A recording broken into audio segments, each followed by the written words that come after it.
So good morning সবাইকে, welcome back to the channel. আজকে হচ্ছে 8 জানুয়ারি, আর আজকে সেই বহু প্রতীক্ষিত দিন। প্রায় 2 মাস ধরে একটা ট্রিপের প্ল্যান করা ছিল। টাইটেল থাম্বনেল দেখে তোমরা অলরেডি বুঝে গেছো কোথায় যাচ্ছি। সো নতুন করে কিছু বলছি না, জাস্ট এখন যাওয়ার পালা। আমাদের বেরোনোর কথা ছিল 6টার সময় সকালবেলা, বাট এখন বাজে হচ্ছে 6:34।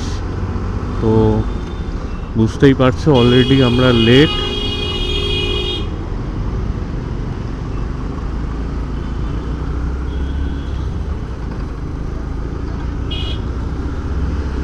তো আমাদেরকে এই ডিস্টেন্সটাকে কভার আপ করতে হবে। এখন আছি আমরা এয়ারপোর্ট 2.5 নম্বর, আর আমাদের যেটা মিট আপ পয়েন্ট সেটা হচ্ছে এয়ারপোর্ট 1 নম্বর থেকে একটু এগিয়ে ভিআইপির ওপরে।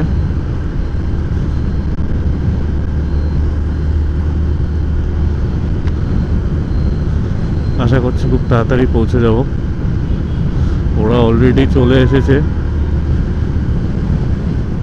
লেটটা আমরাই করেছি। অ্যাকচুয়ালি একটা রাইডে যাওয়ার আগে এত কিছু মানে গুছানোর থাকে, প্রিপেয়ার হওয়ার থাকে, আর প্লাস কি কালকে আমাদের দুজনেরই অফিস ছিল, তো আমরা সারাদিনে সেই টাইমটা পাইনি যে গুছাবো। আর মানে কোইন্সিডেন্টলি কালকেই আমার নাম্বার প্লেটটাও লেগে গেছে। যদি দেখো আমার সেট আপে, তো সামনে দেখবে আমার উইন্ডশিল্ডটা নেই, বড় উইন্ডশিল্ডটা। তো কালকেই ঠিক সকাল 12টা-1টার দিকে আমার কাছে কল আসে যে তোমার নাম্বার প্লেট চলে এসছে, তুমি লাগিয়ে নাও।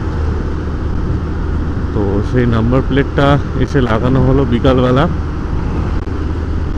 লাগিয়ে সব প্যাকিং করে দেন আজকে রাইডে।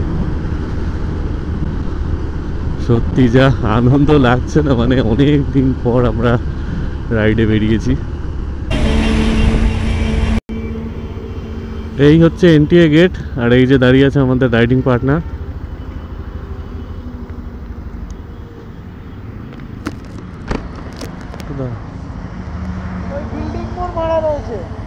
হ্যাঁ দাঁড়া, ম্যাপটা লাগিয়ে নি, ম্যাপটার জন্যই দাঁড়া।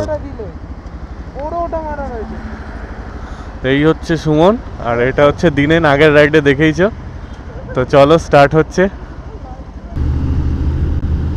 তো জাস্ট আমরা কৈখালি মোড় পেরোলাম। আর দিনেনকে তোমরা আমার পুরুলিয়ার ব্লগে দেখেছিলে, অ্যাভেঞ্জার নিয়ে গেছিল। তো ওটা অ্যাকচুয়ালি ছিল ওর বাবার গাড়ি, আর এখন ও নিজের একটা বাইক নিয়েছে, যেটা হচ্ছে পালসার N160। তো আজকেও সেটা নিয়েই রাইডটা করছে, আর বেশ লাগছে ওকে, দারুণ। মানে বাইকটাতে পুরোপুরি কাজ করিয়েছে, ক্র্যাশ গার্ড। এই আমার রাইট সাইডে যাচ্ছে দিনেন। এখনও কিছু কিছু কাজ বাকি আছে, কারণ সামনে আমাদের আরও একটা বড় রাইড রয়েছে। আর এরা হচ্ছে সুমন আর ঋষিতা, আমার এই অফিস কলিগ। তো ওরা কিন্তু আগে কখনো রাইডে যায়নি, এই ফার্স্ট টাইম। সো ওরা কিন্তু খুব এক্সাইটেড এই রাইডটার জন্য। তো এই আমরা চলে এসেছি লেক টাউন, আর এই ফেমাস সেই টাইম স্কোয়ারের মতো টাইম ক্লক। আর সোজা যাব আমরা খানিকটা গিয়ে লেফট সাইডে, মানে বিধাননগর রোড ওঠার আগে আমরা লেফট সাইডে চলে যাব, ফ্লাইওভারটা নেব, নিয়ে টুয়ার্ডস যাব হচ্ছে আমরা মানি স্কোয়ারের দিকে। তো বেসিক্যালি আজকে আমরা একটা ডিফারেন্ট রুট চুজ করেছি। তো যেটা ইউজুয়াল রুট, মানে মা ফ্লাইওভার দিয়ে গিয়ে ভাসা হয়ে তারপর ডায়মন্ড হারবার, এটা নর্মালি তুমি যদি মৌসুমী আইল্যান্ড দাও কলকাতা থেকে, তাহলে এই রুটটাই দেখায়। বাট আমরা আজকে ওই রুট দিয়ে যাব না, আমরা যাচ্ছি হচ্ছে পাটুলি দিয়ে। সোজা পাটুলি পেরিয়ে আমরা চলে যাব হচ্ছে বারুইপুর বাইপাস। এই রাস্তাটা অনেকটাই ভালো এবং জ্যাম কম হয়, আর টাইমও একটু কম লাগবে। তো যারা আগে গেছে তাদের থেকেই সাজেশনটা পাওয়া যে ওই রাস্তাটা নিয়ে দেখো তোমরা, ওটা বেটার হবে তোমাদের জন্য। তো আজকে আমরা ওটা দিয়েই যাচ্ছি। আর কলকাতার ভিতরে বেশি ব্লগ করছি না, কারণ এক তো সাউথ কলকাতাতে জায়গায় জায়গায় স্পিড ক্যাম্প লাগানো রয়েছে, প্লাস সব কিছু দেখে চালাতে হচ্ছে, নাহলে ফাইন লাগিয়ে দেবে।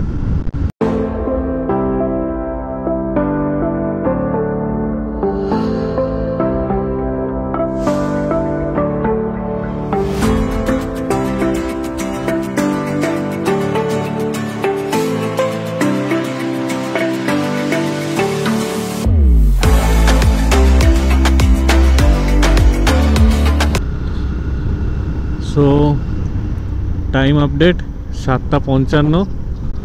আমরা এবার যাব রাইট সাইড আমতলা রোডের দিকে। আমরা এবার বারুইপুর বাইপাস ছেড়ে দেবো, ছেড়ে ডান দিকে ঢুকে যাব আমতলা।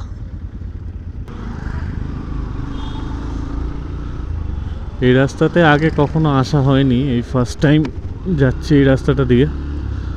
আর এই রাস্তাটা সাজেস্ট করেছিল আমারই একটা পরিচিত দাদা, যে কিনা এই রাস্তা দিয়ে অনেকবার ট্রাভেল করেছে।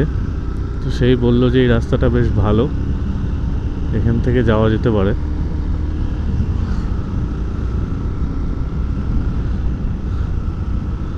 আর এটা লেস ক্রাউডেড এবং টাইমটাও অনেকটা বাঁচাবে। বাহ, সামনে কি সুন্দর শিব মূর্তি। এটা একটা খুব জাগ্রত মন্দির, আমার ঠিক নামটা এখন মনে পড়ছে না, বাট আমি পড়েছিলাম এই মন্দিরটাতে মানত করলে নাকি মনস্কামনা পূর্ণ হয়।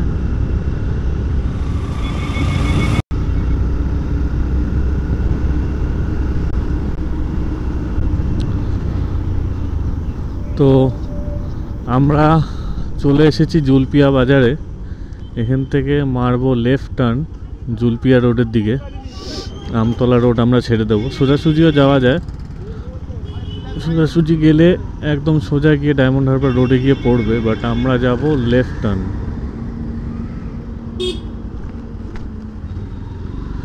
তো এই হচ্ছে জুলপিয়া রোড।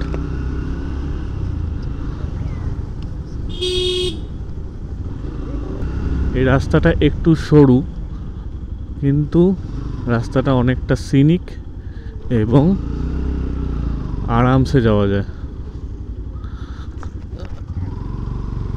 যেটা আমি দেখেছি এতদিন ইউটিউব ভিডিওসে। বাকি যারা রাইডাররা গেছে এখান থেকে, তো তারাই বলেছে যে এই রাস্তাটা অনেকটাই মানে লেস ক্রাউডেড। বাট হ্যাঁ, একটু বুঝে শুনে চালাতে হবে, যেহেতু গ্রামের ভিতর দিয়ে যাচ্ছে, বাচ্চা কাচ্চা রাস্তা এসে যেতে পারে, গরু ছাগল এসে যেতে পারে। তো এই জিনিসগুলো যদি একটু খেয়াল রাখা যায়, বাদ বাকি কোনো প্রবলেম হওয়ার কথা নয়। আর এই রাস্তাটাতে রিসেন্টলি আই থিঙ্ক কোনো কাজ হয়েছে, জায়গায় জায়গায় ঘুরে সেখানে প্যাচগুলোকে ভর্তি করা রয়েছে। তো এটা খানিকটা 2-3 কিলোমিটার অবধি থাকবে, তারপর সামনে গিয়ে রাস্তা ঠিক হয়ে যাবে, আই থিঙ্ক সো।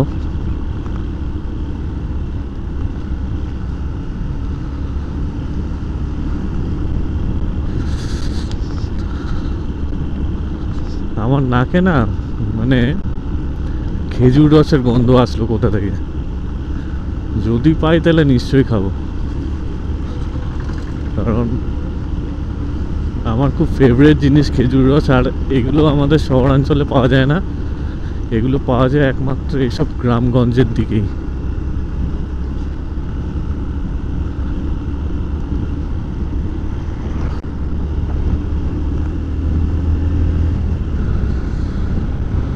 তো রাস্তাটার বিউটিটা জাস্ট দেখো, বাদিকে একটা সরু খাল, মাঝখানে রাস্তা,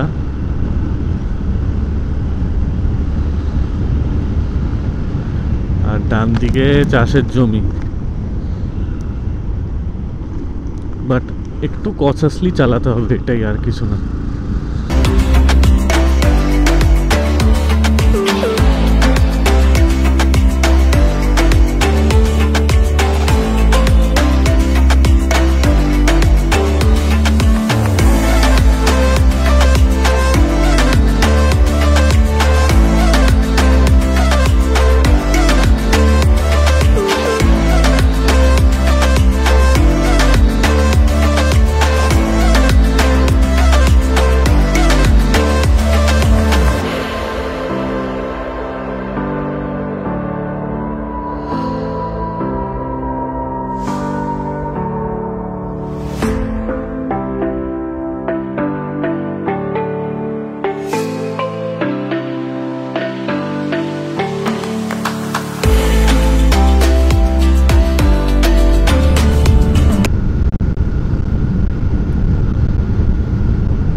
এখন বাজে 8:42। আমরা স্টিল এখনও জুলপিয়া বাজার থেকে বাঁদিকে যে রোডটা দিয়ে ঢুকলাম সেখান থেকে রয়েছি। একটু আগে এক জায়গায় খেজুর রস বিক্রি হচ্ছিল, তো সেটা দেখে আর লোভ সামলাতে পারলাম না, তো দাঁড়িয়ে পড়লাম সবাই। 10 মিনিট ব্রেকও হয়ে গেল, প্লাস খেজুর রস খাওয়া হয়ে গেল। ছোটোবেলায় খুব খেতাম আর কি। আমার যে নিজের বাড়ি হালিশহর, সেইখানে অনেক খেজুর গাছ আছে, তো ওখানেই আমরা খেতাম। বাট কলকাতায় আসার পরে তো এখানে কোথাও খেজুর রস পাওয়া যায় না, তো এই গ্রামাঞ্চলে ঢুকলেই এগুলো দেখতে পাওয়া যায়। তো দেখে আর লোভ সামলানো গেল না, দাঁড়িয়েই পড়লাম। তো আমাদের আর বাকি আছে 85 কিলোমিটার মতো। ম্যাক্সিমাম রাস্তাটাই আমরা কভার করে ফেলেছি। সো আপডেট, এখন টাইম হচ্ছে 10:20 আর আমরা জাস্ট ব্রেকফাস্ট সারলাম, ছেড়েই বেরোলাম। আধ ঘন্টার ব্রেক নেবো ভেবেছিলাম, বাট সেটা হয়ে গেছে 1 ঘন্টা। অ্যাকচুয়ালি গ্রুপে মেয়েরা রয়েছে, তার জন্য, যেটা গ্রুপ রাইডের ক্ষেত্রে হয়, একটু ব্রেক টাইমগুলো বেশি হয়ে যায়।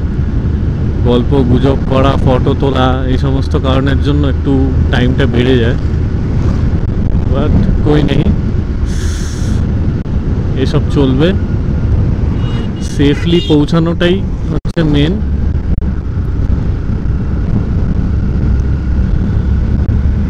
এখন আমরা আছি বকখালি রোডে।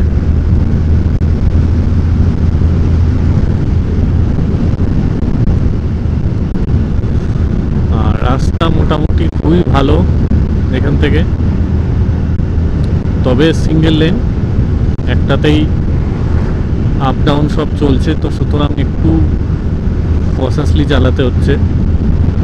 আর আমাদের এখন যে গন্তব্য সেটা হচ্ছে পাতিবনিয়া ঘাট, যেটা এখান থেকে 60 কিলোমিটার দূরে। তো আমরা এখন চলে এসেছি নামখানা। এবার ব্রিজটা আমাদেরকে পেরোতে হবে, নামখানা ব্রিজ।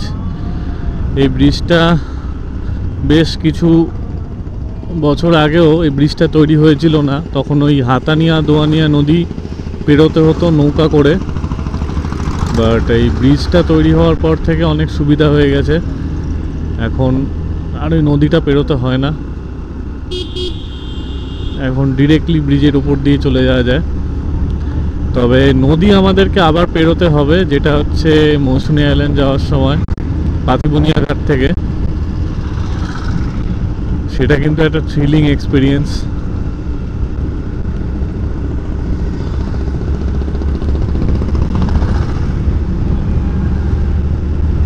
এই আমরা উঠে গেলাম নামখানা ব্রিজে।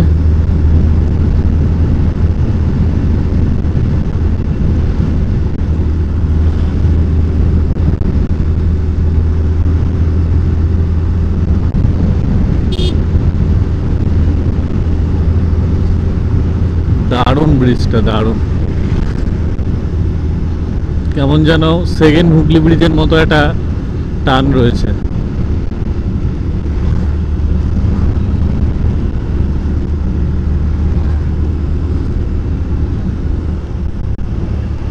এদিকে কতটা দেখা যাচ্ছে জানি না, বাট ট্রলারগুলো কিন্তু পরপর সব লাইন দিয়ে রয়েছে।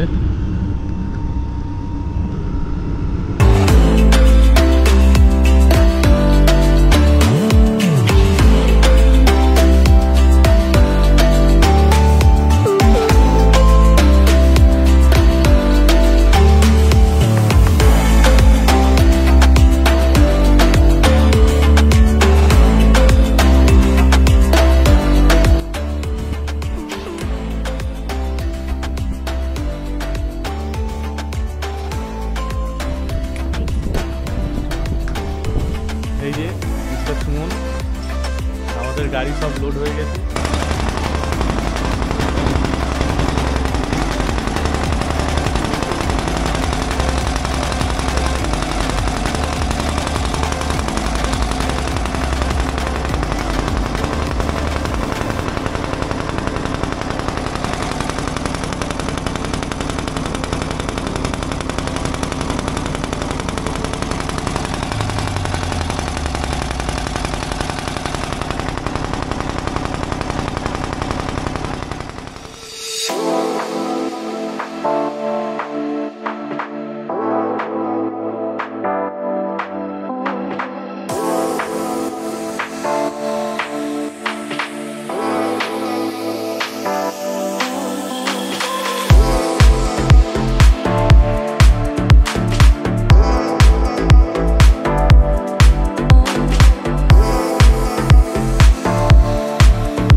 তার জন্য আমরা ওখান থেকে বুক করে আসিনি, এখানে এসে খুঁজেছি 3-4টে আর ফাইনালি পেয়েও কিন্তু গেছি। তো আমরা এখন আছি হচ্ছে মহামায়া বিচ রিট্রিটে। তো দেখাচ্ছি তোমাদেরকে কীরকম কী ভিউ আছে। এখন আমরা যাচ্ছি দুপুরবেলা লাঞ্চ করতে, আর এখানে আসার পরে ভাইবটা কিন্তু জাস্ট অসাম, পুরো চিল ভাইব। পিছনটা একদম দেখতে পাচ্ছ সুন্দর, একদম কাছে আমাদের যে রিসর্টটা আছে মহামায়া, একদম সমুদ্রের কাছে। আর সব থেকে মজার ব্যাপার এটাই যে এখানে আমরা ছাড়া আর কেউই নেই। তো এটাই সব থেকে সুবিধার, আর এটাই আমি চাইছিলাম, যার জন্য ওখান থেকে আমি কোনো বুকিং করিনি। তো আমাদের লাঞ্চ চলে এসেছে, এই হচ্ছে টোটাল মেনু। 3 রকম মাছ, সবজি, আর এদিকে হচ্ছে মাছ ভাজা, আমুদি মাছ ভাজা, ডাল, কপির তরকারি, এখানে হচ্ছে রুই মাছ, আর এখানে দিয়েছে এটা আই থিঙ্ক, এটা কি মাছ? পার্শে মাছ, আই থিঙ্ক পার্শে মাছ। না, এটা মনে হচ্ছে ভোলা মাছ।